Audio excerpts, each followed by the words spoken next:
Ahora tengo el gusto de dirigir esta maestría de ceremonia, gracias a Juan Arturo Pablo, nuestro director financiero, por hacer tan hermoso papel.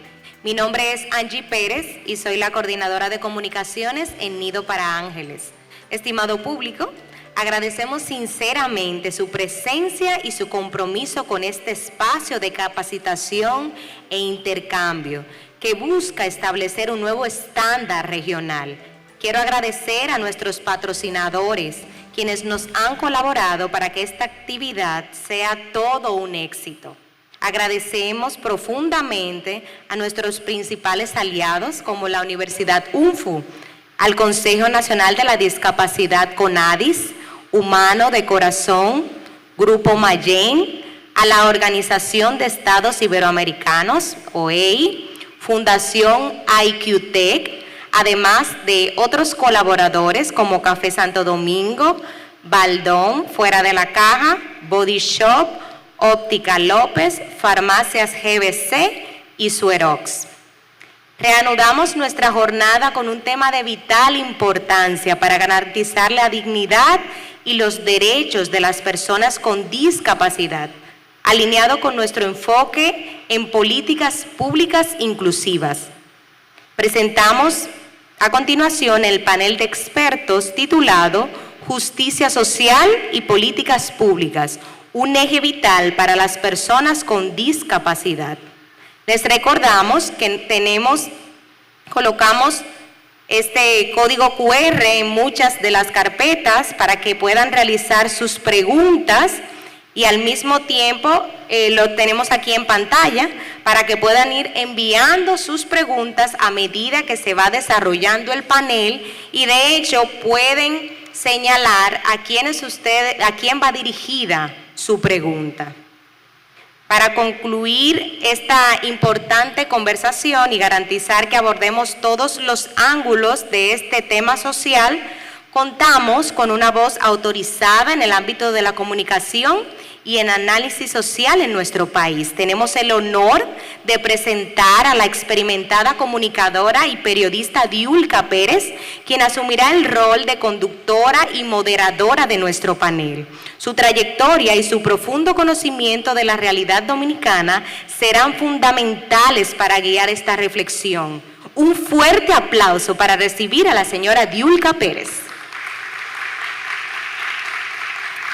Muy buenos días, muchísimas gracias. Este panel y la actividad completa es muy importante para la sociedad dominicana, no solamente para la preparación, para darle respuesta a esas demandas que tiene una población que puede integrarse, que puede trabajar, que puede estudiar, que puede perfectamente accionar en los diferentes ámbitos de nuestro país, sino que también tenemos que prepararnos como sociedad para ver a esas personas y acoger a esas personas con total normalidad. Así es que gracias por estar con nosotros. Yo quiero invitar ahora a unos expertos y estos sí que son expertos porque son expertos en la teoría y son expertos sobre todo en la práctica en la República Dominicana. Quiero recibir a los participantes de este panel, Justicia Social y Políticas Públicas, un eje vital para las personas con discapacidad. Me da muchísimo gusto recibir a Jeffrey Lizardo, economista, con maestría en bioética, profesor de la Pontificia Universidad Católica Madre y Maestra de INTEC y la Universidad Autónoma de Santo Domingo. Jeffrey, muchísimas gracias. Quiero recibir también a la señora María Violeta Quesada Ortiz, directora de Género y Cuidados de Supérate, abogada experta en género y desarrollo de derechos humanos e internacional humanitario. Y concluyo recibiendo al licenciado Alejandro López, presidente de la Asociación Dominicana de Profesionales de Trabajo Social y profesor de la Pontificia Universidad Católica Madre y Maestra, que nos acompañará en este interesante panel. Tenemos 3 invitados de lujo y un tema fundamental. bienvenidos sean a este panel y desde aquí nosotros queremos tratar los temas para salir con una ruta práctica, una ruta con capacidad de ejecución desde todos los ámbitos, desde el ámbito de la práctica, desde el ámbito de la financiación hasta el ámbito de la territorialidad, porque también el territorio tiene mucho que ver en las diferencias en la atención. Y quiero comenzar con Jeffrey. En este momento tenemos un déficit de atención y de respuesta para esa población, para las personas con discapacidad, pero especialmente tenemos un profundo déficit para las personas con parálisis cerebral. Déficit de atención, déficit de integración, déficit incluso de recursos económicos destinados a atenderles. ¿Qué inversión prioritaria con mayor impacto para la inclusión y atención de personas con parálisis cerebral estaríamos en capacidad de realizar, digamos, en un periodo de 5 a 10 años? Muchas gracias, buenos días. Felicitar a Mónica, Juana y a todo el equipo de Nidos para Ángeles por la excelente y valiosa intervenciones que realizan. Gracias, Yulka. Mira, lo primero que quiero referirme, yo tengo cerca de 20 años trabajando en el Estado, en diferentes posiciones, y uno de los temas que más me ha preocupado es la invisibilización de las personas con discapacidad en las estadísticas, en el presupuesto y en el espacio, y en los espacios de decisión. Entonces, tenemos un tremendo desafío y es un desafío que va más allá de garantizar derechos. Es un desafío, es un imperativo ético y tenemos que comenzar con visibilizar. Si no visibilizamos y si no entendemos como sociedad, como Estado, como gobierno en sentido más estricto o gobiernos municipales, si no entendemos que excluir a las personas con discapacidad tiene un alto costo para la sociedad, que se ha estimado, porque hay mucha metodología de estimación, que puede llegar al 7% del Producto Interno Bruto. Eso es tomando en cuenta la exclusión en las posibilidades de esta población para desarrollarse plenamente y para ejercer su autonomía, como estábamos hablando esta mañana, ¿no?, en la presentación del caso práctico de España. Entonces, el primer tema es las estadísticas, vamos a visibilizar. El segundo es entender que esto es un derecho y establecido no solamente en nuestra Constitución, en la Convención de Derechos Humanos y en la Convención para las Personas con Discapacidad, sino también un compromiso de país y un compromiso ético.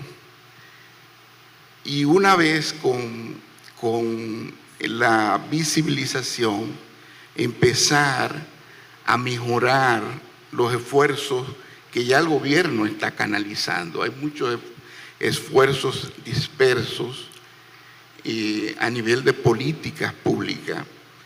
Y no me voy a referir, pero quiero darle algunos datos interesantes que poca gente lo conoce. Por ejemplo, en este país tenemos cerca de medio millón, de cerca del 17%, de acuerdo a la última encuesta de hogares, con situación, personas con discapacidad. Estamos hablando del 15 al 17%. Y cerca del 7% de ese segmento tiene discapacidad severa. Uno de los temas básicos de las políticas públicas es entender que la persona con discapacidad puede ejercer su autonomía y desarrollarse plenamente. Y yo creo que hay que trabajar esa parte con los tomadores de decisiones también y el impacto negativo que tiene para la sociedad. Lo voy a dejar acá, pero quería comunicar esa parte como introducción. Lo que no se mide, no hay forma de mejorarlo. Si no sabes en qué punto estamos, no sabes tampoco qué hacer para poder mejorarlo. Violeta, desde el Estado, por supuesto, en esa, digamos, diversificación de esfuerzos y recursos de la que habla Jeffrey, sabemos que hay una institución que hace una cosa, otra hace otra, y que en Supérate, sobre todo, en este momento, están haciendo grandes esfuerzos para unificar esas iniciativas del Estado. Pero, ¿cuáles planes en este momento desarrolla el país para la atención, rehabilitación, educación, inclusión y terminando ya con la empleabilidad de las personas con parálisis cerebral? Y me encantaría también que a esa respuesta le agregaras cuáles son los métodos que ustedes están utilizando para evaluar y medir el impacto de esa ayuda, el impacto para saber qué nos falta. Perfecto. Bueno, muchísimas gracias en nombre de nuestra directora general, la señora Gloria Reyes, quien ha sido invitada para este evento y por razones ajenas a su voluntad no pudo estar. Felicitamos este tipo de eventos porque nos ponen en el tapete una problemática que, como decimos, no debería ser una problemática porque la discapacidad no existe si el Estado rompe las barreras que le impiden ejercer sus derechos en condiciones de igualdad. De modo que desde Supérate se ha estado primero identificando a las familias donde hay una persona con discapacidad en cada una de las políticas que se diseñan, incluso en el levantamiento en el territorio tenemos el componente identificar si en el hogar hay una persona con discapacidad. Y ya eso nos indica que estamos pensando en esta población para que sus derechos humanos sean preservados y garantizados. De modo que desde la protección social, en Supérate se trabaja coordinadamente con varias instituciones, dentro de las que se encuentran el Consejo Nacional de Discapacidad, el CONADIS, el CONAPE, el Ministerio de la Mujer, Ministerio de Hacienda y otros, Infotep, por supuesto, y se está trabajando en lo que es el Sistema Nacional de Cuidados, donde se está profesionalizando las tareas de cuidado para personas con discapacidad. Es decir, que en lo adelante esperamos que una persona con una condición de discapacidad pueda tener un servicio profesional especializado, que además le elimine o le reduzca la carga de los cuidados a mujeres, sobre todo, que somos las que estamos generalmente con la carga de los cuidados y las tareas domésticas. Todo el mundo lo sabe, ¿verdad? Porque además de las situaciones que se nos imponen, es el hecho de cuidar a nuestras familias, nuestros hijos e hijas, y eso impide también que las mujeres se desarrollen desde lo que son las igualdades de oportunidades, por tener que quedarse cuidando a sus hijos y sus hijas en sus casas. Son barreras con las que hay que todavía continuar rompiendo, y actualmente tenemos 10.600 hogares donde hay niños y niñas con una condición de discapacidad que reciben 6.000 pesos mensuales. Eso es una manera de ir aminorando esa carga económica para que esos hogares puedan de alguna manera tener una movilidad social. Pero también Tenemos cerca de 8 salas o aulas inclusivas donde trabajamos la transición para la vida adulta de niños y niñas con alguna condición de discapacidad, y especialmente tenemos centros para trabajar con niñas y jóvenes, niños, niñas y adolescentes, para que estos puedan formarse en esos centros de inclusión en actividades no tradicionales y que puedan ejercer sus derechos sin ningún tipo de discriminación y con plena libertad. Así que tenemos focalizada esa población. Desde el sistema de cuidado pues está educando, formando personal con el Infotep para que puedan ofrecer esos servicios a las familias donde hay una persona con discapacidad. No sé si con esto respondo, si se me queda. Claro que sí, pero me gustaría el tema de la metodología que se usa para, de alguna manera, medir tanto la ayuda que llega como el impacto que genera esa ayuda. Claro, en estos momentos se está precisamente con el CONADIS cruzando una data para que donde quiera que hay un hogar, por ejemplo, que recibe el bono Aliméntate, el bono gas, el bono luz, o que tiene algún subsidio social, en el CONADIS puedan pasar a Supérate el impacto o más bien la cantidad de esa población con discapacidad que requiere los apoyos sociales y nosotros entonces poder intervenir. De manera que a través del SIUBEN se hace lo que es la categorización de los casos, donde también a través del SIUBEN pues tenemos, se contabiliza de alguna manera esa población que requiere los subsidios y que tiene una condición de discapacidad. Muchísimas gracias. Alejandro, la República Dominicana para la generalidad de los ciudadanos tiene un importante índice de desempleo, pero cuando hablamos de empleabilidad, esta población es mucho más vulnerable. En este momento, ¿cuáles estrategias de inclusión laboral serían más efectivas y sobre todo sostenibles en el tiempo para esta población?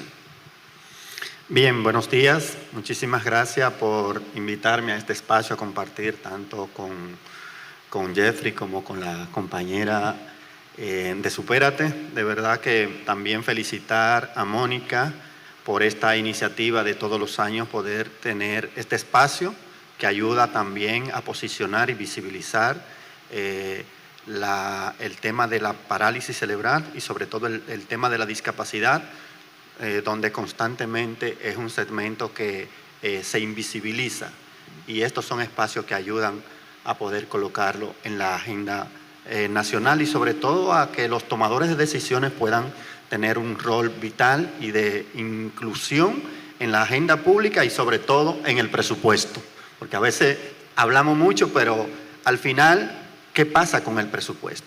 La parte de inclusión es vital para la inclusión laboral de las personas con discapacidad, el tema de la formación y el tema de acceso a diferentes servicios. ¿Por qué la formación? Porque la formación es una herramienta que permite ofrecer competencias que le permitan insertarse en cualquier espacio laboral. La misma ley que regula la participación de las personas con discapacidad en el ámbito laboral establece unas cuotas a nivel público y privado de inclusión de las personas con discapacidad en el ámbito laboral. Sin embargo, se requiere mucha formación.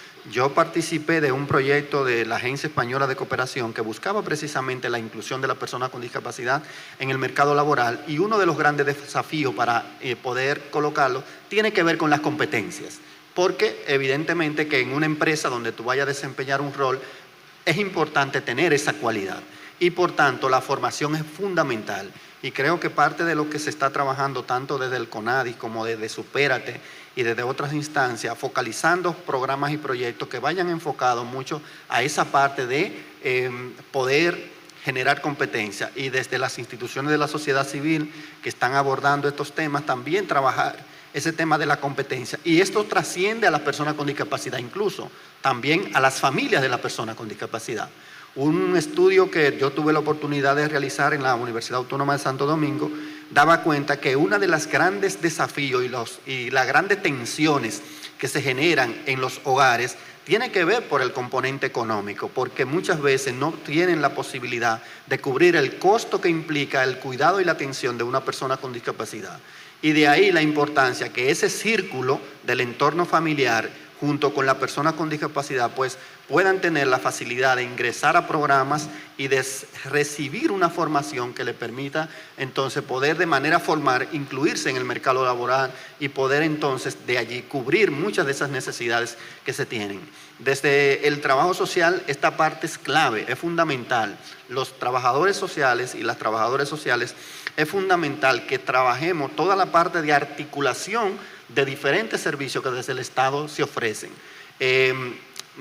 Yo he tenido varias experiencias y la verdad es que los servicios del Estado en términos de inclusión laboral hay cierta dispersión en los mismos y no siempre se permiten o se logran los objetivos que se tienen previstos de incluir cada vez más a personas con discapacidad en el mercado laboral. Se van incluyendo, pero no en la medida que se necesita. Se necesita avanzar en ese sentido. El Ministerio de Trabajo tenía ayer, por ejemplo, una feria de empleo, pero yo no me quedó claro cómo se vincularon a las personas con discapacidad dentro de esa jornada de inclusión de personas con discapacidad en el entorno laboral. Hay una fundación que recientemente anunció que 1,000 personas con discapacidad fueron integradas en el mercado laboral. Ese es un dato importante y eso es bueno. Pero necesitamos avanzar en esa dirección de abrir más espacio, de incluirlo y de lograr una mayor participación de la persona con discapacidad, porque es lo que va a lograr que éstas a su vez tengan mayor autonomía, como habla el seminario y como planteaba Jessy Lizardo hace un momento. La autonomía va a estar asociada mucho a la capacidad que yo tenga de poder por mí mismo poder aportar en términos social y en términos económicos a mi entorno y a la sociedad en sentido general. Muchísimas gracias, Alejandro. Les recuerdo a la audiencia que con este código QR ustedes pueden enviar sus preguntas que nos llegará inmediatamente para hacerle a nuestros panelistas. Jeffrey, queremos estimaciones reales, queremos estimaciones lo más cercana posible, partiendo de incluso de esa población de más de 10,000 familias con personas con discapacidad de la que hablaba Violeta. Pero, ¿cuáles serían esas estimaciones realistas de los costos integrales de servicios? Hablamos de servicios desde el principio hasta ya cuando la persona esté más o menos encaminada. Rehabilitación multidisciplinaria, educación adaptada, tecnología, apoyo laboral, dígase ese apoyo laboral en un acompañamiento para que esa persona se adapte al sistema laboral, a la empresa, etcétera. Bueno, y aquí hay pocos estudios sobre los costos asociados a esa atención integral que tú haces referencia. Necesitamos más estudios, más información y sobre todo, algo que mencionó Alejandro, es garantizar la integración de las políticas públicas. Te voy a poner un ejemplo. Se ha expandido el programa de transporte escolar. La pregunta que yo me hago, ¿cuántas personas, cuántos autobuses han sido, modificados para permitir la inclusión o facilitar la inclusión de las personas con discapacidad en las aulas inclusivas, que es otro, programa grande del Ministerio de Educación? Sabemos dónde están, y esto es importante. En el registro que mencionaba la colega de Supérate, en el registro del Sistema Único de Beneficiarios, sabemos dónde están, quiénes son y cuál es el nivel de discapacidad. Es un registro importantísimo que nos permiten a todas las entidades públicas que puedan enfocar las acciones a partir de lo que ya existe, de los programas que ya existen, para una atención integral, incluyendo el programa de la Política Nacional de Cuidado. Entonces, ahí es que vamos a ver realmente cuántos recursos es que estamos destinando, cuáles son las posibilidades. Yo siempre he sostenido que con lo que se está haciendo, si se hace de manera articulada, si se identifica a la población más invisibilizada, esa población que dejamos atrás, y nos enfocamos en esa población, es mucho lo que podemos hacer. Y apoyar las instituciones, porque no es solamente un compromiso del gobierno, sino de los gobiernos locales, de las organizaciones sociales, de las organizaciones sin fines de lucro, como el caso de Nidos para Ángeles, que representan buenas prácticas y que simplemente es apoyar esas iniciativas sin necesidad de crear nuevos programas y replicarlas también a nivel nacional. Quiero hacer un paréntesis antes de entrar con Violeta. Cuando yo estaba en la escuela primaria, en las Matas de Farfán, pasábamos por una casa y siempre veíamos a una niña, que ya no era una niña, pero nosotros la veíamos así, porque siempre la ponían en la puerta de la casa como para que mirara a la gente, y ella nos sonreía y nosotros pasábamos y en nuestra infancia no entendíamos qué pasaba con esa niña. Hoy en día ya no pasa eso. Ya todas las familias, quiero decir todas por la ilusión de generalizar de que todos tenemos información, pero la gran mayoría de las familias saben qué tiene su familiar, cuál es el cuadro, tienen incluso acceso a servicios, pero hay una diferenciación entre las ciudades y la ruralidad. Y por eso quiero comenzar con esta anécdota de las Matas de Farfán, porque muchas veces en los campos no saben las familias ni qué tiene su familiar, ni cómo puede ayudarlo, ni a dónde ir.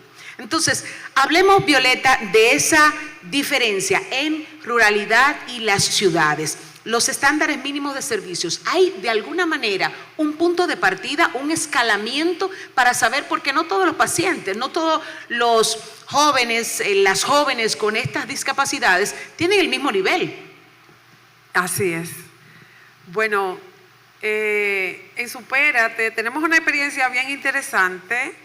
Nosotros, a través de los grupos de apoyo de mujeres que creamos enfocado en la prevención de violencia de género e intrafamiliar en todas las poblaciones atendidas, realizamos un taller en Asua con mujeres de la ruralidad, mujeres con discapacidad.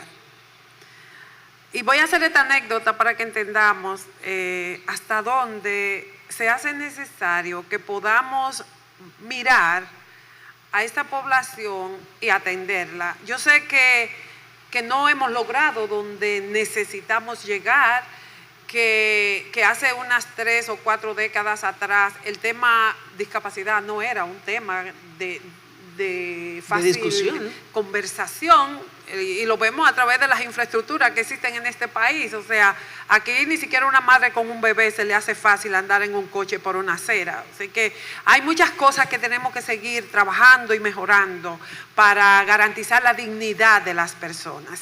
Entonces, en este grupo de apoyo con 50 mujeres con discapacidad múltiple, todas,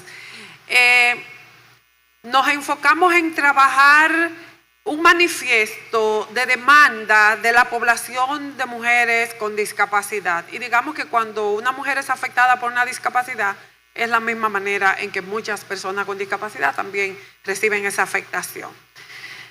Allí un caso que no dejamos de mencionar es un caso de una señora que tenía una adolescente de 13 años.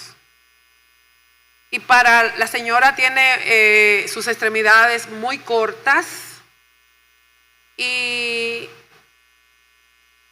la chica de 13 años, ella viviendo en un paraje alejado del centro de la ciudad de Azua, cuando llegaban al lugar donde realizábamos el evento, la señora entraba montada en la espalda de su hija adolescente. Estamos hablando que el medio de transporte de la madre era su niña de 13 años. Cuando ella quería ir al baño, entonces como había otras mujeres que sí tenían un dispositivo de movilidad, pues lo tomábamos prestado en ese momento. Gracias a Dios. Eso nos permitió ver algunos obstáculos que le impiden a la persona con discapacidad el ejercicio de sus derechos tan básicos como llegar a una capacitación. Y allí pues logramos dotar de silla de ruedas, señores, un instrumento que tampoco cuesta todo el dinero del mundo, pero que a veces, y por aquí viene la necesidad de continuar visibilizando esta problemática, porque como ya hemos dicho, lo que no se muestra no se ve, lo que no se habla no se sabe. En la medida en que podamos entonces establecer dónde está la persona con discapacidad y qué necesita la persona con discapacidad, en esa medida vamos a ir en auxilio de ella. Desde Supérate estamos conscientes de que urge atender a esa población y así ellas elaboraron un manifiesto que podemos luego pasarle para que podamos ver allí cuántas dificultades ellas tienen y demandan que el Estado les resuelva. De allí surgió un grupo en San Pedro de Macorís, donde juntamos las 50 mujeres con discapacidades de Azua con las 50 mujeres con discapacidad de San Pedro de Macorís, que fueron los dos lugares donde trabajamos grupo de apoyo de mujeres, y allí realizamos 5 microobras de teatro con la dramaturga Isabel Spencer, de 15 mujeres con discapacidad actuando desde sus diferentes realidades. Digamos que allí hablaron de la violencia intrafamiliar, de los derechos sexuales y reproductivos, hablaron de su acceso a la educación, hablaron de su acceso a la salud y hablaron de todos esos temas de violencia intrafamiliar que padecen la población con discapacidad y que ocurre sencillamente muchas veces porque no se entiende el nivel de atención que amerita una persona con discapacidad. Entonces creo que continuar desarrollando iniciativas que permitan visibilizar a la persona con discapacidad y continuar expandiendo los esfuerzos para que lleguen los ingresos a esas familias, para que puedan tener acceso a servicios básicos, es determinante. Yo creo que el esfuerzo debe ser continuo, constante y que debemos continuar articulándonos las instituciones desde el Estado para llevar una voz de esperanza o una mano amiga a esas familias que demandan nuestra atención. Y a veces una de las dificultades que hemos encontrado trabajando con población con discapacidad ha sido los obstáculos internos dentro de las mismas familias, mujeres y hombres también, que viven el drama de debiste haberte muerto cuando naciste, precisamente por esa carga que no entienden cómo la voy a vivir, cómo voy a continuar con mi vida.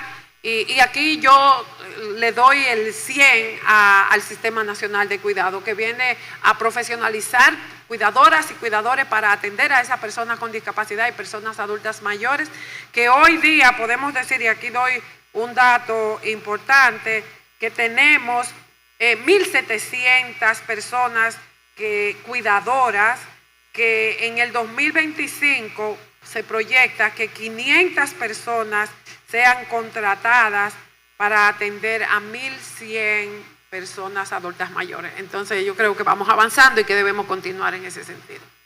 Gracias, Violeta. Yo quiero ir desde ese estándar mínimo de servicio de parte del Estado y de la misma sociedad hasta el punto de el estándar que debe ir avanzando para que la gente pueda tener ese acceso a la empleabilidad.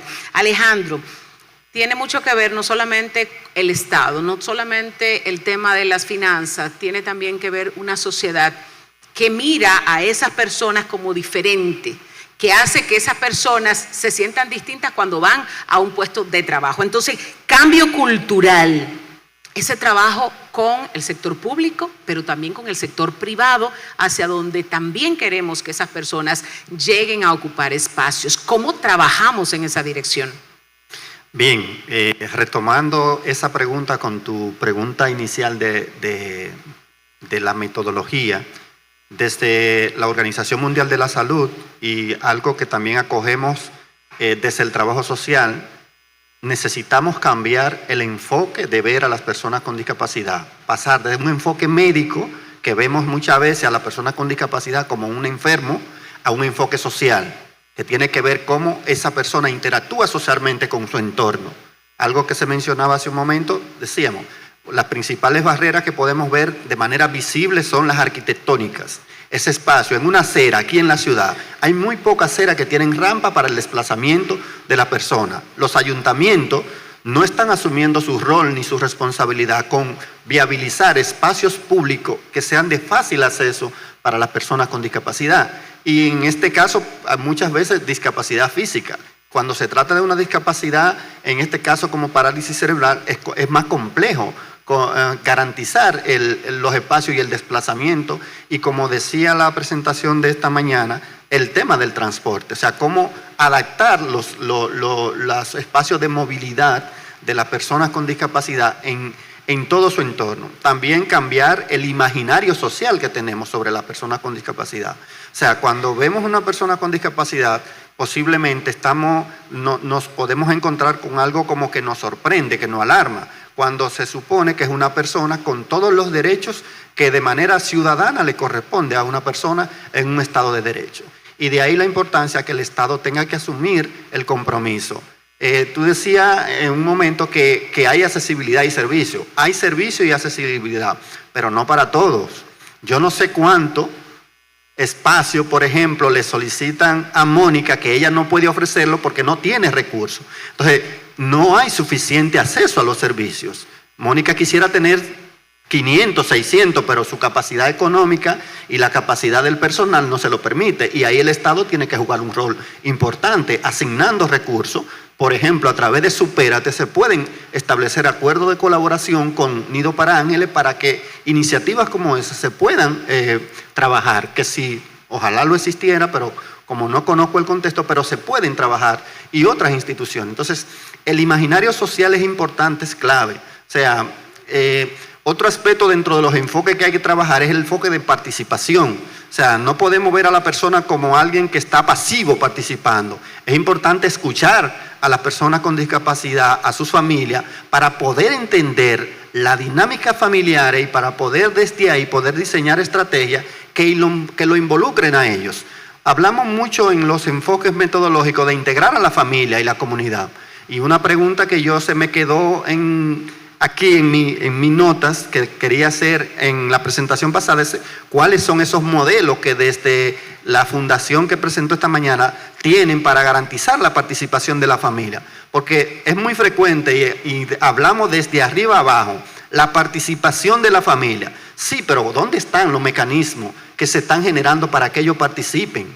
¿Cómo yo lo estoy metodológicamente involucrando en esas dinámicas de esa familia? Porque es muy fácil llevar el niño a Nido para Ángeles, que tiene atenciones especializadas de 7 de la mañana a 5 de la tarde, y cuando esté en mi casa, ¿qué pasa?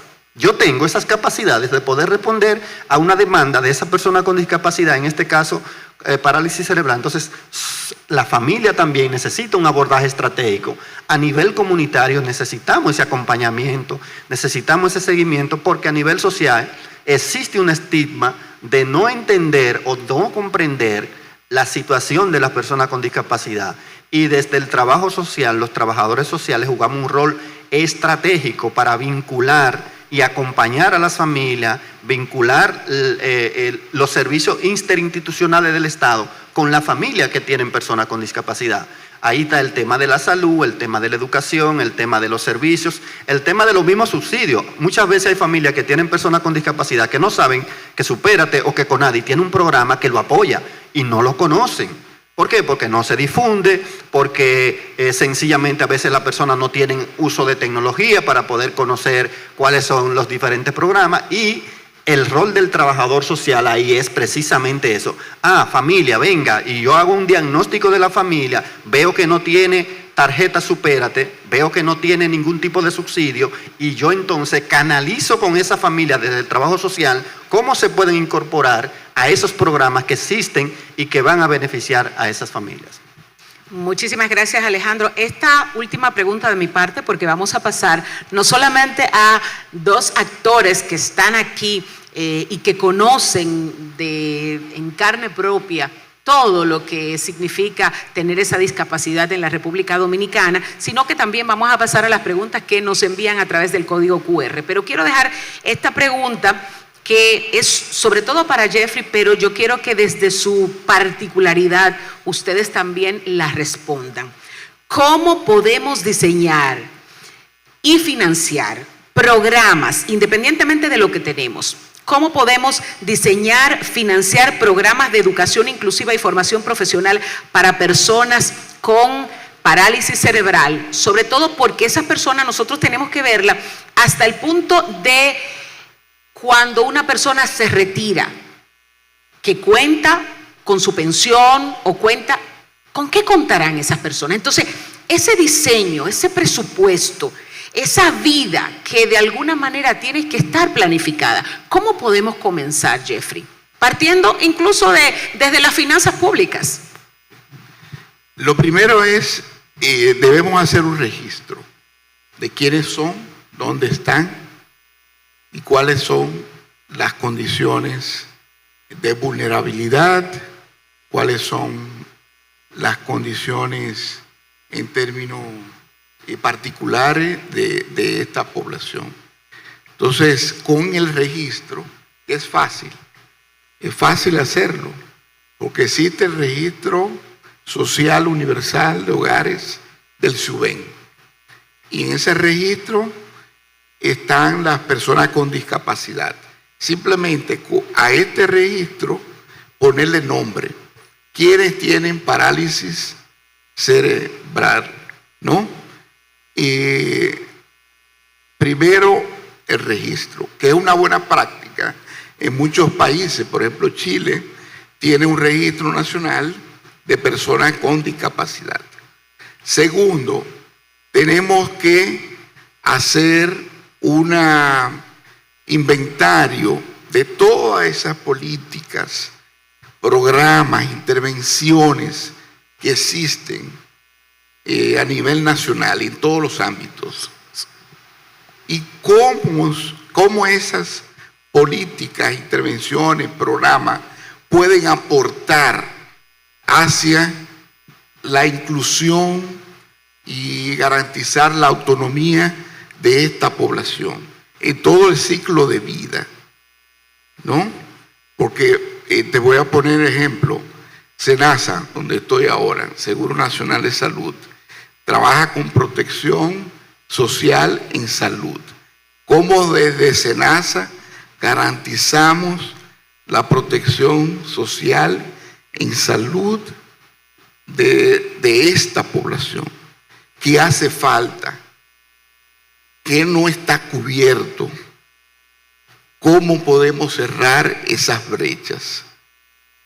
Y de repente van a aparecer personas que no tienen seguro de salud. Entonces empezamos a identificar esas brechas que son fáciles de solucionar. Desde Supérate, el Fondo Nacional para la Niñez y Adolescentes con Discapacidad, los programas de acompañamiento de inclusión que ya tú mencionaste, y así sucesivamente, el MINER con las aulas de inclusión, con el programa de transporte escolar, y tú sumas todo eso y empieza a cerrar brecha, y después empezamos a gradualmente a costear qué nos falta, cómo cerrar esa brecha, priorizando, porque no tenemos todos los recursos del mundo. Pero esta es una población que no es muy grande, no es muy voluminosa. Por ejemplo, personas con discapacidad severa de 0 a 14 años es entre 2 y 1.5% de la población en ese segmento con discapacidad severa. Entonces, ¿qué personas tienen parálisis cerebral?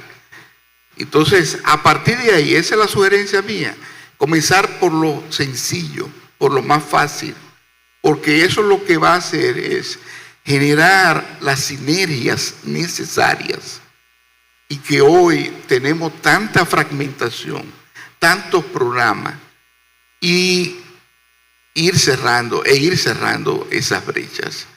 Y ahí vamos a identificar y podemos hacer un programa donde participen todos los actores, porque esto no es solamente gobierno. El primer actor es la familia,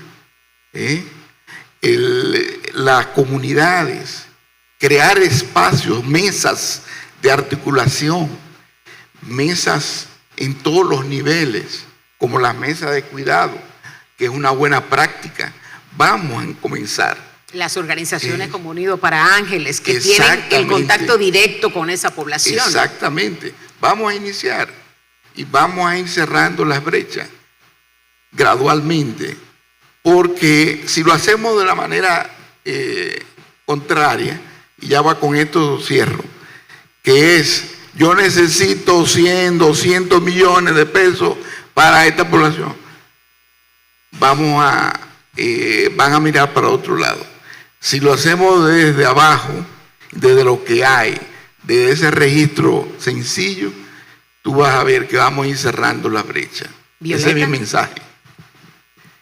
Gracias, Jeffrey. Excelente. Bueno, yo entiendo que es un problema que está ahí, que todavía requiere recursos, muchos recursos, mucha empatía de parte tanto del área política como social, y que amerita el incremento de la renta media de esas familias. Y en la medida en que podamos incrementar los ingresos de esas familias, que como dices, una persona con parálisis cerebral es una persona que requiere de esos apoyos de por vida, porque esa persona no se va fácilmente a parar de ahí. Comenzando además por lo que cuesta un medicamento.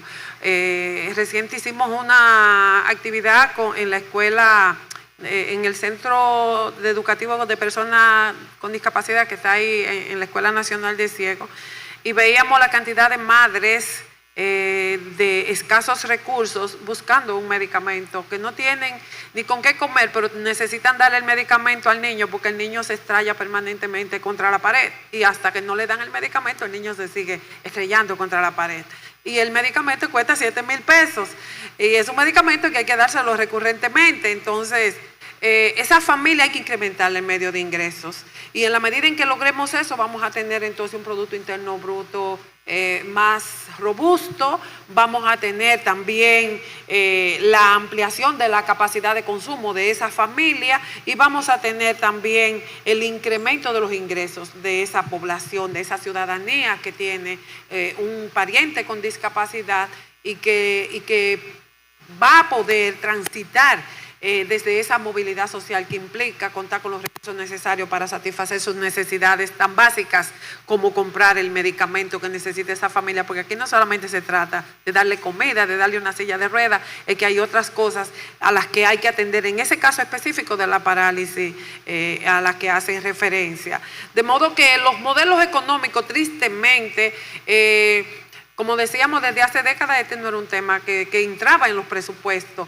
Entonces, yo creo que ahora tenemos la oportunidad, porque hay desde la protección social focalizada, se ha pensado en esa población de personas con discapacidad, y ya eso es un gran avance, que desde la protección social, desde Supérate, se esté identificando y trabajando para que esa población no se quede atrás, para que llegue los servicios tanto de cuidado con personas profesionales, que además va a monetizar el trabajo de los cuidados, que siempre ha sido gratis. Una persona que va a cuidar ahora va a tener un salario. Y esas son las personas que se están formando a través del Infotep. Eso es una gran oportunidad que tenemos para ir cerrando esas brechas de las que habla nuestro compañero Jeffrey. Pero también hay que reconocer que ha habido limitaciones que se han venido, que es una carrera como contra la corriente a veces, porque los organismos internacionales que antes dotaban de muchos recursos para la reducción de pobreza y para impactar poblaciones vulnerables, se han ido alejando y se han destinado a otros asuntos. Bueno, entonces, Violeta, perdona, pero ahí tenemos un aspecto. La República Dominicana ha mejorado económicamente, ya es un país de renta media. Eso para muchos significaría más recursos, pero para esta población significa menos recursos porque es menos ayuda. Así es, así es. En la medida entonces en que se han retirado aportes que suman a los aportes del Estado para combatir la pobreza y ese tipo, reducir esas brechas de vulnerabilidad social, ahora tenemos cuando hablamos, por ejemplo, de lo que es las partidas de gasto fijo del Estado, tenemos un 85%, y de ese 85% para gastos corrientes y fijos tenemos apenas un 15% para dedicarlo a la igualdad de oportunidades y la infraestructura de estas poblaciones vulnerabilizadas. De modo que es necesario continuar ampliando ese marco de oportunidades para las familias, las instituciones, como bien lo ha dicho nuestro compañero Jeffrey, continuar articulándonos, identificando y generando políticas que vengan a reducir el nivel de obstáculos que viven las familias con discapacidad, porque es necesario y porque las personas y las familias con discapacidad, cuando tienen que concentrar todos sus esfuerzos hacia un caso específico, limitan su propio desarrollo. En la medida en que le generemos las condiciones a las familias para que tengan a una persona con discapacidad con dignidad, en esa medida también vamos a tener más personas insertadas en el mundo laboral de manera satisfecha y feliz. Porque saber que dejé a mi persona con discapacidad siendo bien cuidada por una persona profesional, yo estaré tranquila en mi trabajo, realizando mi labor y contribuyendo al resto de la familia desde lo que significa las tareas de cuidados y de sostenibilidad de los hogares. Gracias, Violeta. Alejandro. Bien, yo creo que comenzar por el principio, como decimos. Partiendo del planteamiento de Jeffrey, yo pienso que es importante y creo que se está haciendo desde el CONADIS, que comenzó a hacer una consulta recientemente y está haciendo un plan nacional de discapacidad. Yo creo que hay que partir del diagnóstico general y particular. Y esto aplica para nivel global como país y también para nivel individual por familia y por organizaciones que acompañan esta población. Digo diagnóstico porque es vital partir de conocer cuál es la realidad de la población con la que vamos a trabajar. Esto es clave. A veces pensamos que el problema es económico y no necesariamente, o que el problema es social, no necesariamente, o que el problema es educativo, no necesariamente. Lo que nos va a decir cuál es el problema de manera concreta es un diagnóstico o una investigación, y eso es importante. Y eso, bueno, se han comenzado a dar pasos en esa dirección. Lo segundo es que yo creo que existe la necesidad de articular entre todas las instituciones que trabajan el tema, para evitar la dispersión, porque eso no ayuda a abordar de manera estratégica un problema tan relevante como el tema de la discapacidad y de manera particular la discapacidad cerebral. Entonces, se requiere que ese esfuerzo sea articulado. Tenemos la Red Iberoamericana de Personas con Discapacidad, tenemos a Sodifimo, tenemos CIMUDI, tenemos una cantidad de instituciones que trabajan con personas con discapacidad, pero se necesita tener mayor cohesión para poder tener mayor capacidad de poder interactuar con interlocutores institucionales del Estado que puedan reconocer y financiar parte de los recursos. Lo otro es que también tenemos que, o las organizaciones importantes que tengan mayor, digamos, apertura en el sentido, yo conozco de muchos fondos concursables que hay desde el sector privado. El sector privado está financiando muchas iniciativas.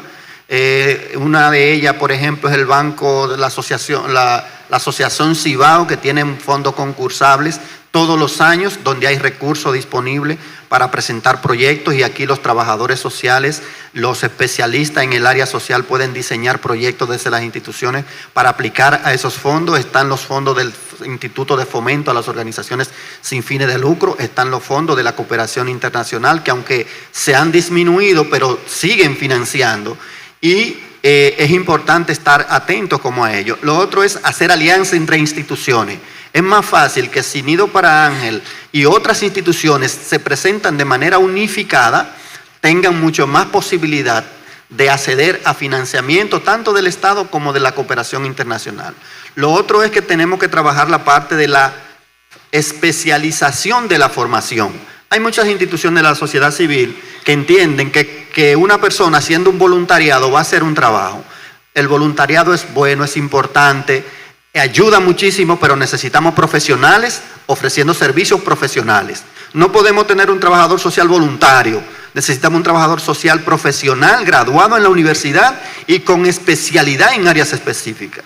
No podemos tener un psicólogo voluntario que esté ofreciendo un servicio, no. Tenemos que tener servicio especializado. ¿Cuesta? Sí cuesta, definitivamente que cuesta. Un economista cuesta, un ingeniero cuesta, pero necesitamos tener especialistas dando respuestas a situaciones especiales. De educación se necesita mayor abordaje de este tema y sobre todo mayor financiamiento. O sea, educación tiene muchos recursos y creo que la parte de educación se limita mucho en términos presupuestarios. Se necesita de educación trabajar este tema porque es clave, es importante. Entonces, son aspectos que son relevantes y que van a ayudar. Desde la academia también debemos trabajar para aportar a través de investigaciones. O sea, muchas veces la academia quizás tiene más posibilidad que cualquier otro espacio para aportar desde la investigación, para aportar evidencia que le permitan a esas organizaciones que están trabajando en el territorio tener mayores información para desarrollar un trabajo. A veces las organizaciones no tienen el recurso ni el personal para hacer una investigación, pero se necesita a partir de la evidencia para poder trabajar con esta población y poder desarrollar programas que sean lo suficientemente efectivos. Y por último, para diseñar estos programas es importantísimo que se cuente con la participación de las personas con discapacidad y sus familias. Si vamos a diseñar un programa, consultémoslos a ellos, preguntémoslos, ¿cómo quieres que sea este programa? ¿Cómo es que realmente tú sientes que te puede contribuir y aportar? A la misma persona que está ahí, vamos a trabajar con ella y preguntarle y hacerlo parte, porque es muy común que los proyectos se diseñen en una oficina con aire acondicionado en frío, sin estar en el rol de cuidador, ni en el rol de persona con discapacidad, sintiendo lo que significa estarse desplazando por una calle donde está llena de escombro o un vehículo parqueado, en aquellos casos que son lo más simple y sencillo, que hay otros casos que son mucho más complejos. Muchísimas gracias. Muchísimas gracias, Alejandro. Yo creo que aquí tenemos muchas oportunidades de salir con un folder lleno de propuestas desde el sector privado y desde el sector público. Pero ahora vamos a hablar con los protagonistas que viven día a día esta situación. Y tengo dos jóvenes que tienen parálisis cerebral, pero esa parálisis no ha paralizado ninguno de los sueños que ellos tienen. Escriben, se desarrollan, se manejan en la dinámica familiar y en la dinámica social, y también levantan la bandera para que se abran esas oportunidades. Yo quiero que por favor me le pasen el micrófono a Daniel Jiménez y más adelante voy a hablar con Felipe Pichardo para hacer su pregunta a nuestros panelistas. Daniel, bienvenido. Gracias por estar aquí con nosotros. Se oye bien ahí. Adelante. ¿Se oye? Sí, señor. Yo tengo específicamente dos preguntas para el área que tienen que ver con su fuera. La primera pregunta es cómo desde la institución y desde el Estado van a garantizar que su apoyo cubra, no solo cubra lo básico, sino la inversión para que nosotros, las personas con discapacidad y parálisis cerebral, podamos independizarnos y desarrollarnos satisfactoriamente. Y la segunda pregunta, ya que usted habló del Programa Nacional de Cuidadores, es cómo las personas como nosotros pueden accesar a dicho programa. Muchas gracias. Excelente. Muchísimas gracias, Daniel. Muchísimas gracias. Bueno, el hecho de que estemos acá ya tienen un punto focal. y bueno, pues nuestras oficinas están la principal en la Leopoldo Navarro, pero también a través del CONADIS, del Consejo Nacional de Discapacidad, alguien de la familia puede ir con su cédula y allí hacer la solicitud de la pensión por discapacidad. Eso es el bono de los 6,000 pesos mensuales que se le otorga a la persona con discapacidad. Entonces, esa CONADIS lo pasa a Supérate, que a su vez a través del Sistema Único de Beneficiarios se hace, ¿verdad?, la debida categorización. Recuérdense que el Estado no produce recursos para dar de manera alegre, sino que tiene que sustentarlo a modo de hacer uso transparente de los recursos. Entonces, pues se llenan los protocolos adecuados para garantizar que esa familia pues tenga acceso a esos recursos de manera pronta. En este momento, y con la fusión entre la Administradora de Subsidios Sociales y Supérate, para ahora llamarse Dirección Nacional de Desarrollo Social, Supérate, la alegría que manifiesta nuestra directora general, Gloria Reyes, es que esto va a permitir robustecer la eficiencia en el servicio para que las personas que ameritan de un subsidio le llegue con más rapidez, porque en la medida en que vamos rompiendo la burocracia, las cosas llegan primero. Ya Supérate no depende de otra institución, sino que puede hacerlo de manera directa para llegar a esas familias. Y con relación a lo que tiene que ver con que la persona desarrolle sus habilidades de manera normal, bueno, creo que es un tema que se debe trabajar también. Hay una ley que dice que un 5% de las personas con discapacidad deben ser incluidas en los ámbitos laborales, lo establece la ley. Entonces, creo que le compete mucho al Ministerio de Trabajo velar porque se lleve a cabo que todas las instituciones cuenten con el porcentaje que establece la ley de personas con discapacidad laborando dentro de las instituciones. Y desde lo que son las aulas para la transición a la vida adulta de la persona con discapacidad, donde Supérate actualmente cuenta con 8 centros, pues allí hay una serie de alternativas que se ofrece también a esos jóvenes que desean ser parte de esos centros, y también allí adquieren habilidades que les sirven para la vida, para empoderamiento y también para su independencia económica. Ahí tienes, Daniel, tu respuesta. Gracias, Violeta. Tengo la pregunta de Felipe Pichardo. Felipe, adelante. Juan Felipe Pichardo. Juan Felipe Pichardo. Buenos días. Mi pregunta va para el doctor Lizardo. Doctor, usted con su experiencia en el SIUBAN, Sistema Único de Beneficiarios, seguramente sabe quiénes somos nosotros y lo que necesitamos.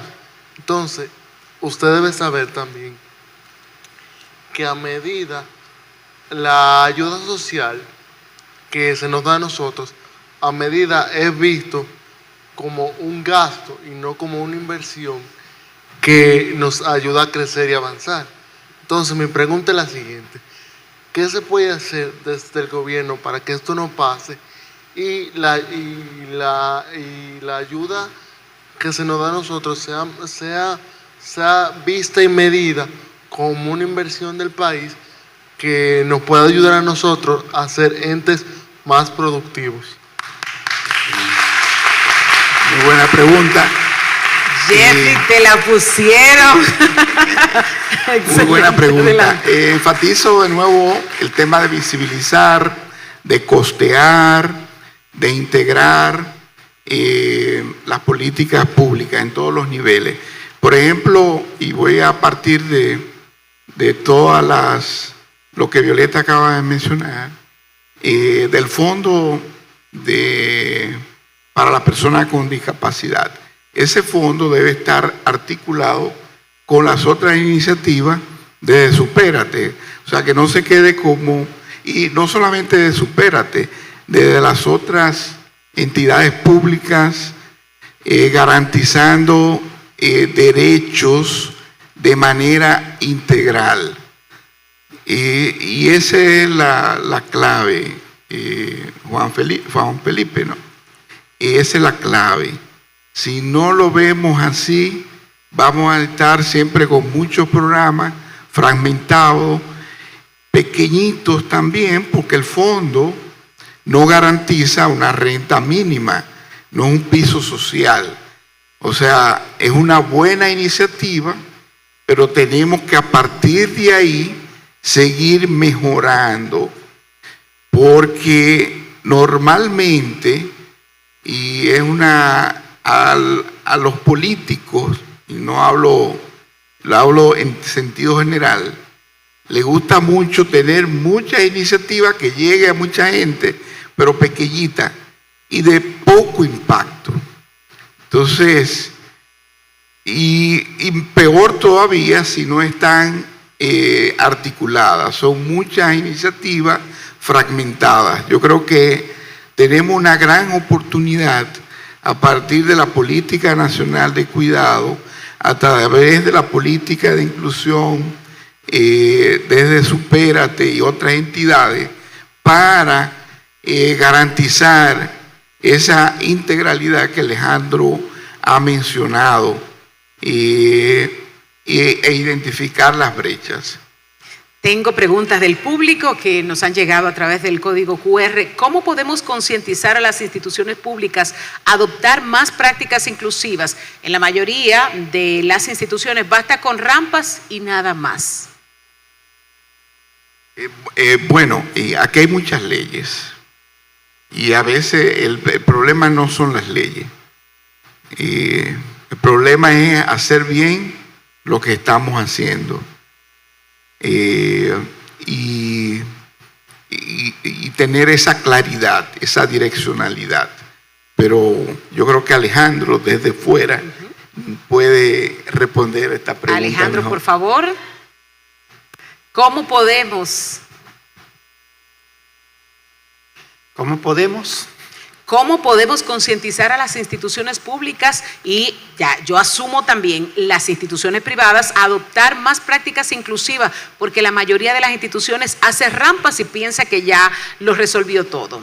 Sí, de hecho, actualmente el CONADI tiene un sello de inclusión que anda más o menos también por ahí, que tiene que ver con esta parte del imaginario, porque al sector privado también le gusta mucho el tema de como de figurear un poco y de sentir que cuando me dan un sello ya yo soy como inclusivo, sencillamente porque puse la rampa en el banco, que puede ir una persona con una silla de ruedas y recibir un servicio por ahí. Entonces, yo creo que hay que ampliar ese ámbito de la mirada de la inclusión, que no se limite a ver una inclusión basada en lo que es la estructura, sino basada en la persona. La inclusión tiene que ver en cómo participamos todos en igualdad de condiciones. Ahorita decíamos que nuestro país tiene un proceso de crecimiento bastante significativo en los últimos años, pero resulta que nuestro país es uno de los más desiguales de América Latina. Es decir, que el crecimiento no llega a todo en igualdad de condiciones. Y cuando hablamos de personas con discapacidad, esa desigualdad es exponencial. Afecta mucho más a las personas con discapacidad la desigualdad que a otros. ¿Cómo poder lograr que se genere mayor inclusión desde el Estado?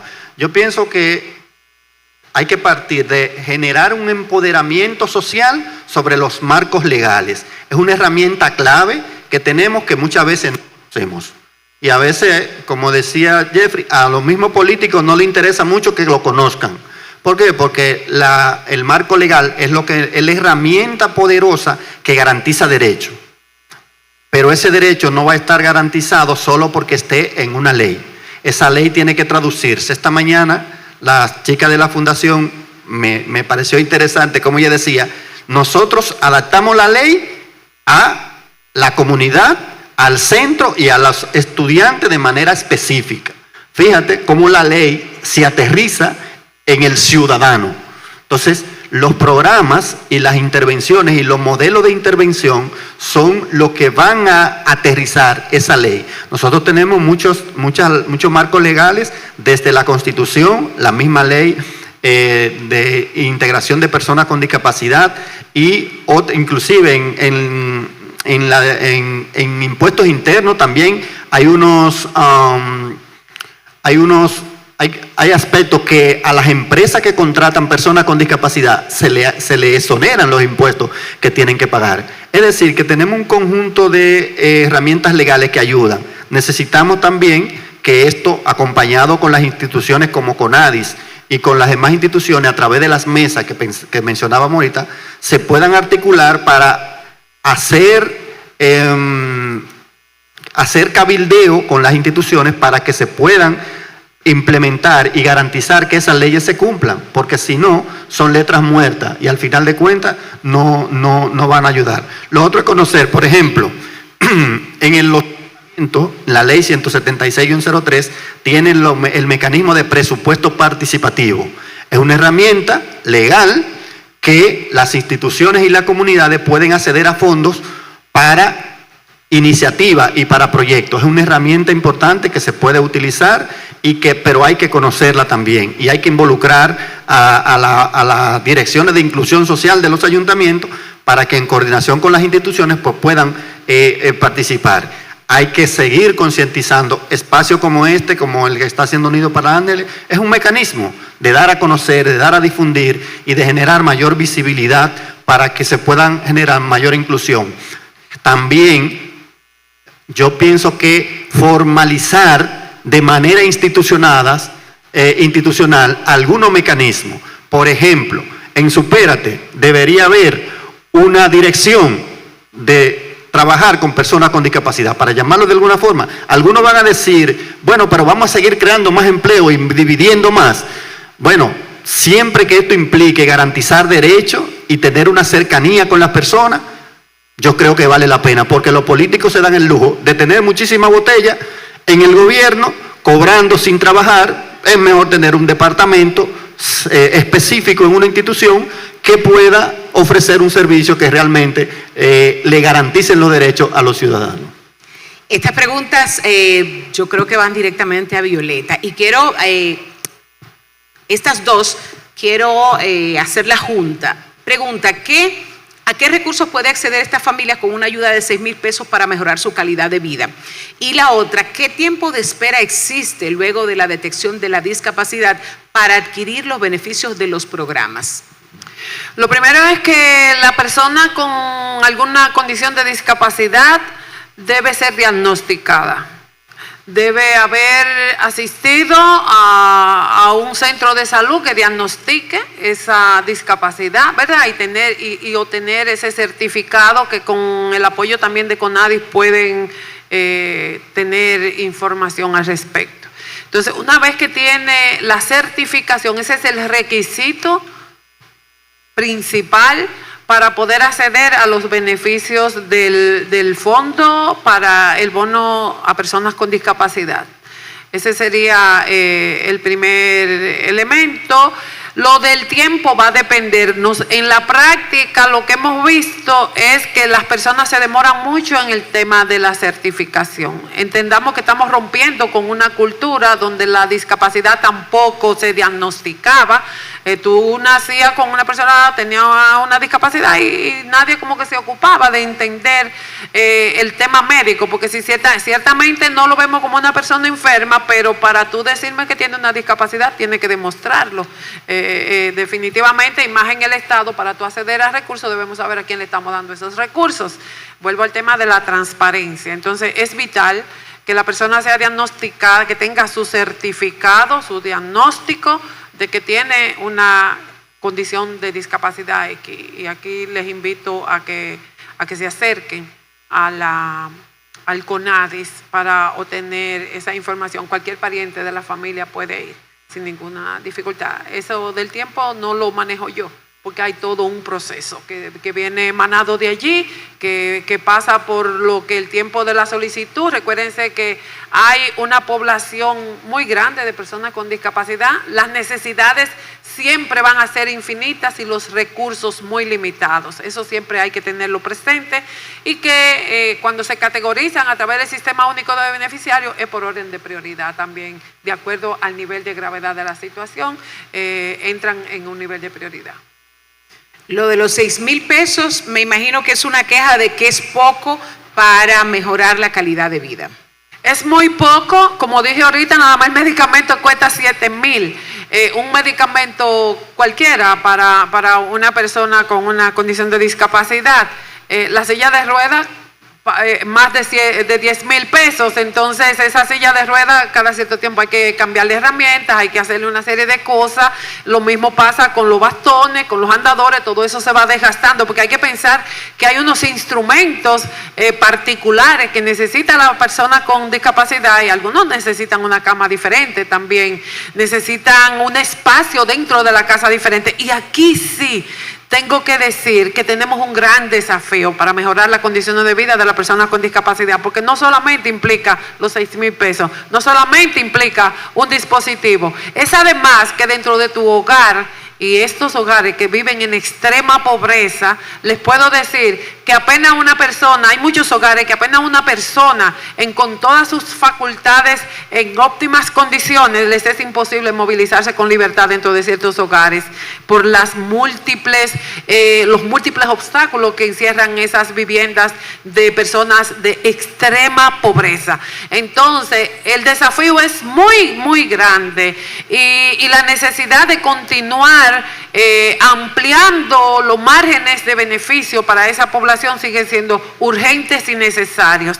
Lo bueno es que hoy estamos hablando de esto, que lo estemos haciendo además desde una academia, me parece sumamente importante, porque a través también hasta de los trabajos de investigación que se hacen dentro de la universidad podemos también demostrarle al Estado, porque hay una sociedad civil que es responsable también de contribuir para que el Estado tenga un mejor diseño e implementación de políticas públicas, y esas políticas públicas van a ser priorizadas en la medida en que la sociedad diga: mira, aquí tengo una población muy vulnerable que amerita de tales o cuales condiciones y que urge ser intervenida. Entonces, yo creo que esta es una responsabilidad de todas y todos, que el Estado, hay un cliché que dice: el Estado somos todos, y es que ciertamente somos un colectivo de instituciones que conformamos el Estado, público y privado, instituciones públicas y privadas, y personas de manera individualizada que tienen que, como yo digo, asumir que lo personal es político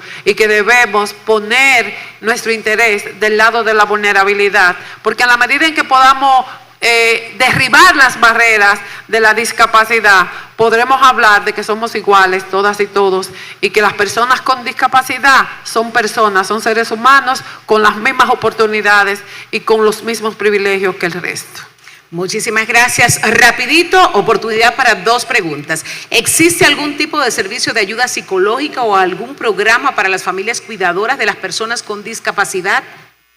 Sí, bueno, cuando digo que se están formando de manera profesional las cuidadoras, las personas cuidadoras, es porque además vienen preparadas desde lo que tiene que ver con el tema conductual.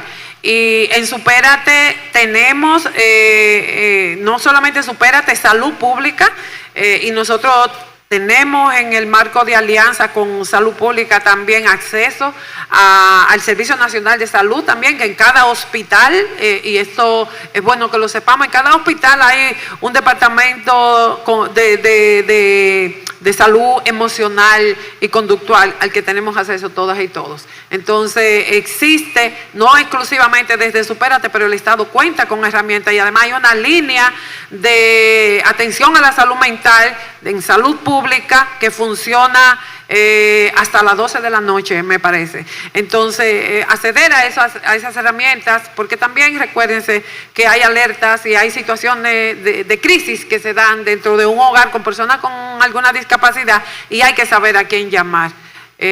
Así que ahora mismo puedo incluso buscar la línea, pero en internet está, búsquelo cualquiera, el número de la línea de salud mental de salud pública, y también es una línea pública a la que puede acceder cualquier persona. Dado que muchos niños con discapacidad no cuentan con documentos, ¿qué medidas puede tomar el gobierno para asegurar acceso a la salud y educación de estos niños? Y esa quiero que la respondan Jeffrey o Alejandro, porque esa es una pregunta que va desde el que está de este lado, no desde el que está dentro del gobierno necesariamente. Sí, el programa Supérate, Violeta puede explicar, tiene un programa especial para identificación de las personas que no tienen documentos de identidad. Es una declaración oportuna. Así que... Bueno, sí, como dije, la ampliación de los servicios de protección social de Supérate son bien amplios. Y uno de ellos es precisamente dotar a las personas de documentos de identidad. Así que si alguna familia amerita de un documento de identidad, puede acercarse a nosotros y a través de declaración oportuna en el marco de una alianza con la Junta Central Electoral, nosotros asistimos a muchas familias para dotarles de documentos de identidad. De hecho, el circuito inicia con la identificación de esas personas sin documento de identidad desde el Sistema Único de Beneficiarios.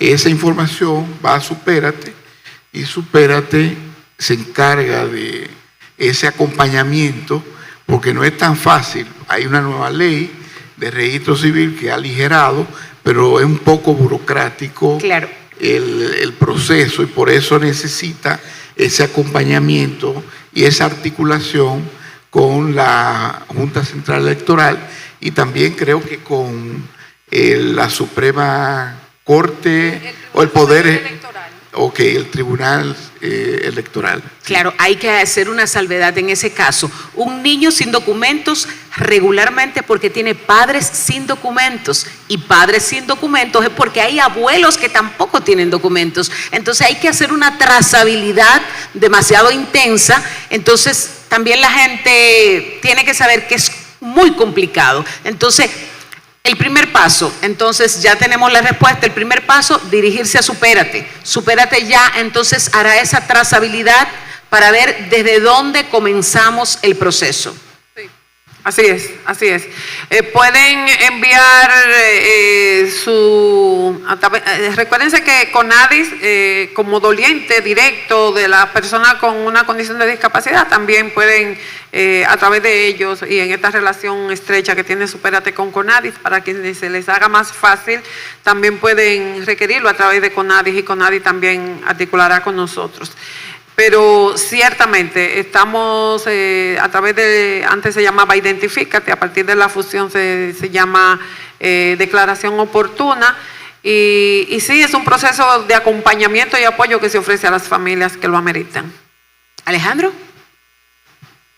Sí, hemos avanzado mucho, y hay que ser justo decirlo, que desde el Estado hay diferentes mecanismos que facilitan el acceder a poder tener una declaración. Lo primero es que ya es muy común que desde que un niño nace en un hospital, pues inicialmente sale todo el mundo con un papel de nacido vivo que tiene cierta categoría, prácticamente como si fuera un acta de nacimiento. O sea, tiene mucha fuerza ese documento. Lo segundo es lo que tú planteabas, Nurka, que hay algunas complejidades que muchas veces no permiten tener las actas en tiempos oportunos. Si su papá no está declarado, si hay una situación familiar, eso a veces lo complejiza. Lo que sí yo pienso que hay que tratar desde el Estado, mejorar, es facilitar el acceso de la ciudadanía a esos mecanismos. Porque a veces para yo, por ejemplo, a Supérate, yo en el barrio, ¿a dónde voy a Supérate? Por ejemplo, en Palma Real, en Cristo Rey, en Los Guandules, ¿dónde está Supérate ahí? ¿O dónde está CONADIS ahí? O en Bánica. O en Bánica. Actualmente el gobierno está desarrollando lo que son las jornadas de inclusión, que son operativos focalizados, donde participan todas las instituciones Pública, y está dentro de ella la Junta Central Electoral, que también está canalizando soluciones a la población en sentido general y dentro de ella a la persona con discapacidad. Pero creo que esta jornada deberían haber como puntos focales en comunidades cercanas donde la ciudadanía tenga la oportunidad de acceder de manera más fácil a un servicio, porque la movilidad es incómoda para todo el mundo, pero más para la persona con discapacidad. Y el desplazamiento a veces no es tan fácil. Entonces, a nivel territorial, y creo que Supérate tiene algunos trabajos a nivel comunitario que pudieran ayudar bastante con esa parte. No sé cómo lo hacen, porque conozco de algunos trabajos a nivel de los enlaces comunitarios que tiene Supérate en los territorios, que pudieran ser una pieza clave para canalizar este y otro tipo de soluciones que puedan requerir la ciudadanía, en este caso la persona con discapacidad. Muchísimas gracias, Jeffrey. Apuntar algo rápido. Decirle que Supérate está en todas las provincias, en las 16 regionales en las que estaba distribuido antes de la fusión, ahora son 10, pero estamos en todas las provincias, que los enlaces comunitarios que ha dicho los supervisores familiares o los supervisores de campo, como le llamamos también, están en un contacto permanente con las comunidades más vulnerabilizadas en todo el país. Y donde quiera que aparece uno de los famosos puntos solidarios, allí también ustedes se pueden acercar, que están distribuidos por todo el país, y allí también requerir ciertos servicios. En este momento hay un esfuerzo de que el personal de las regionales de Supérate sean esa voz de Supérate sede central aquí en la capital, para que pueda dotar de documentos de identidad a las personas que no lo tengan. Y aquí entran todas las personas que ameriten un documento de identidad, recordando que tenemos una población migrante importante y que también se hace mucho más complejo cuando nos llegan esos casos que son bastante cuesta arriba, porque carecen del punto de partida. Ciertamente hay un documento de los hospitales, pero no todo el mundo nace en los hospitales. Todavía podemos decir que son muchas las sorpresas que nos encontramos de que muchas familias no tienen sus hijos e hijas nacidos en hospitales. Entonces también allí carecemos de los debidos documentos, pero hay un proceso que se hace y que permite que las personas tengan su documento. Yo soy de lo que creo que es al revés, es el Estado que debe desarrollar políticas proactivas a partir de la identificación de las personas, y para eso está el Registro Social Universal de Hogares. Si no lo utilizamos, no sirve para nada. En ese registro hay una cantidad enorme de personas sin documento de identidad, de todas las edades, y evidentemente cerrar las brechas cuando un niño, una niña nace, porque todavía después de COVID volvió y aumentó la brecha. Pero el Estado proactivamente es el que debe activar la política y no esperar que la ciudadanía. ¿Por qué? Porque son los más invisibles, son los que tienen menos posibilidades de ir incluso a una jornada. Yo creo que garantizar derecho es garantizar esa proactividad.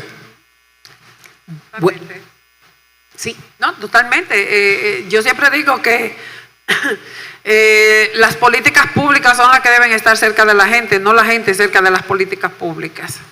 Señores, muchísimas gracias. Yo creo que ha sido un panel demasiado potente en materia de información con la que nos vamos cada uno de nosotros. Gracias, Jeffrey, gracias, Violeta, gracias, Alejandro, y gracias también a Daniel y Juan Felipe, que estuvieron participando en este panel, y a cada uno de ustedes. De aquí nos vamos en una ruta, porque definitivamente nosotros ya superamos el por qué. Ya sabemos lo que pasa y sabemos por qué. Ahora la ruta es hacia una verdadera inclusión desde que nacemos hasta el último día. ¿Por qué? Porque eso es lo único que nos hace iguales.